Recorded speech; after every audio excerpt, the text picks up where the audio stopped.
اللهم صل وسلم وبارك على سيدنا محمد. ازيكم عاملين ايه؟ وحشتوني جدا جدا. معاكم نعمة الصديق. النهارده زي ما انتم شايفين هنعمل الطبق القمر ده، نعمل الممبار.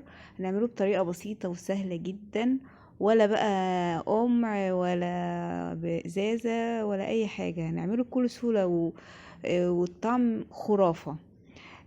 قبل ما نقول المقادير، نسمي الله ونصلي على رسول الله وعلى آله وصحبه وسلم، ونشوف الطريقة هنعملها ازاي. اول حاجة معايا طبعا الرز، كمية الرز اللي احنا عايزينها، ومعايا بصل، ومعايا طماطم متقطعة صغير زي ما انتم شايفين، والخضرة بتاعتي طبعا الخضرة متشكلة تشكيلة على بعض. وبجيب بقى طاسة واحط فيها زيت، وبكتر الزيت شوية عشان البصل بياخد زيت كتير.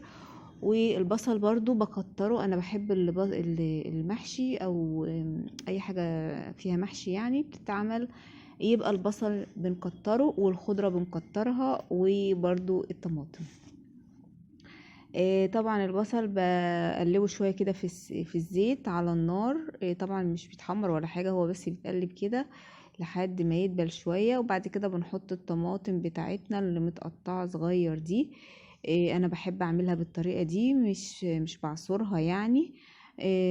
ونقلبها في بعض. انا طبعا عملت لكم قبل كده المحشي الورق العنب، انا بعمله بنفس الطريقة. بس حبيت اوريهولكوا تاني، هي نفس الطريقة. طبعا انا بحط التوابل 7 بهارات وقرفة وبابريكا وملح وفلفل وكزبرة وكمون. واهم حاجة بقى في الوصفة دي، يعني لازم لازم النعناع، معلقة نعناع.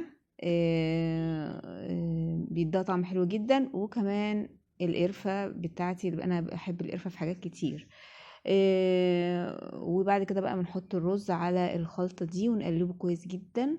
واخر حاجة بحطها الخضرة علشان ما تغمقش، بقلب كله في بعضه لحد ما يعني كله يدي سنة سخونة كده، يعني مش بسيبه كتير على النار، بس هو بحس ان كله سخن، يعني كله بقى في السخونية.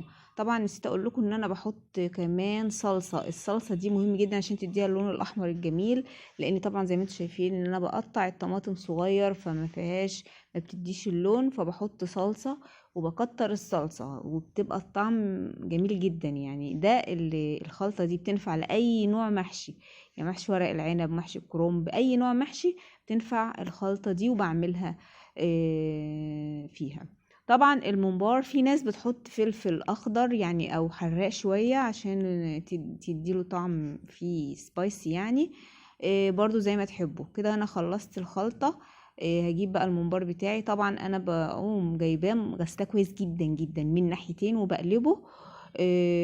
وانا النهارده قلبته، خليت الناحيه اللي هي فيها الجلد ناحيه جوه. الجلد ده على فكره بيسيح في التسويه. شوفوا، هي بس الممبار ده فيه من بره دهون كتير او جلد كتير. هو الدهون دي عادي، انا يعني عشان زايده شويه فانا بقصقصها كده بالمقص. وبخلي ناحية الدهون دي ناحية جوه، وممكن تبقى ناحية بره عادي برضو. ما يعني انا بعملها بالطريقتين، مش فارقة يعني. وكده كده الدهون دي بتسيح في التسوية. وبعد كده ببدأ بقى بعد ما اقلبه خالص. هو انا طبعا كده غسلته كذا مرة، وغسلته بليمون وكذا مرة، واغير له المية. طبعا ببقى حاطاه في مصفى، لان عشان ما يقعش في يعني هو لانه ممكن بيتوسخ بسرعة جدا، فما ينفعش ان انا ما اكونش واخده بالي. كمان بعد ما اقلبه كويس وخلاص ببدأ بقصقصه طول واحد، بخليه كله طول واحد يعني. عشان يبقى مقاس واحد، وبرضه يعني ما بيبقاش مقاس واحد قوي برضه، بس انا بقصقصه طول واحد. طبعا ليه ما بيبقاش طول واحد؟ يعني عشان هو بيبقى فيه منه رفيع فيه منه تخين، فالسمك بتاعه ده هو اللي بيخليه يختلف في الطول بتاعه. اخد بقى شويه كده في طبق، وابدا احشيه بسهوله جدا. بمسكه بايدي بصوابعي الاتنين من قدام، واقوم مدخله زي كده ما اكون بحشي حمام. بقوم مدخله بصوابعي كده من ناحيه البوز وبيتحشى بسهوله جدا. طبعا عايزه اقول للبنات اللي بتتعلم ان هو بيبقى ما بحطش كتير، ما بملاش الواحده رز كتير، بخليها تحس انها فاضيه كده من الرز، لان هو الرز طبعا لما بيتسوى يتسوي بينفش وبيكبر فبيملى الواحده، فاحنا بنبقى عاملينه شبه يعني زي ما انتم شايفين كده مش مليان قوي، فاضي في حبة رز صغيرة. ومن الطرفين بنسيب مسافة علشان خاطر تقفل على الرز. بتسخن او بتحط في الشوربة بتبدأ تقفل على الرز وما تخرجش منه كده. انا مريتها، بصوا هي تحس انها مبططة كده، علشان انا عارفة ان الرز هيكبر وهينفش جواه.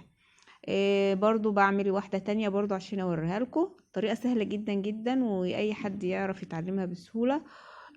وكمان الممبار يعني ينفع في العزومات، ينفع في اي مناسبة، شكله بيبقى حلو كده، طبق جميل وطعمه كمان جميل جدا. بيعتمد على الخلطة والتسوية كمان.